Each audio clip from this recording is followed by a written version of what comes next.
Hello, I just want to talk for a few minutes about blood groups. So many patients have asked me, can I have my blood tested for my blood group?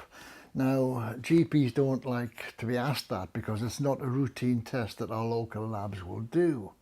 If you want to know your blood group, then you need to be a blood donor.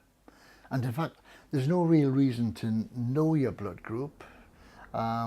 But if you know your blood group and you're in an accident and you've got that on an official card, then okay, the doctors and A&E know straight away and can give you the right blood.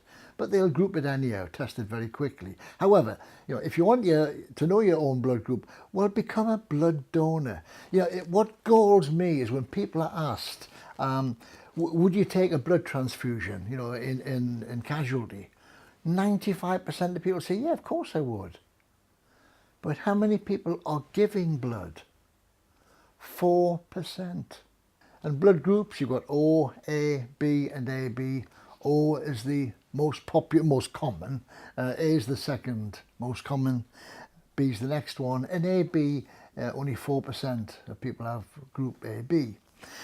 Now, you can't donate under certain circumstances. For example, if you've had HIV, hepatitis, if you've ever injected a drug, even one single injection, you're not suitable to be a blood donor. If you've worked as a commercial sex worker, you cannot be a blood donor.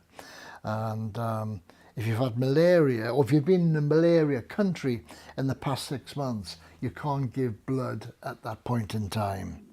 Now also, if you've had a cough, if you've had a sore throat or cold sores, or you're pregnant or on antibiotics, you can't give blood at that time. But certainly, I would like more and more people to become, blood donors. It's a gift of life you're giving someone. It's cost you nothing except maybe half an hour of your time. And you get a cup of tea and a biscuit. Thank you.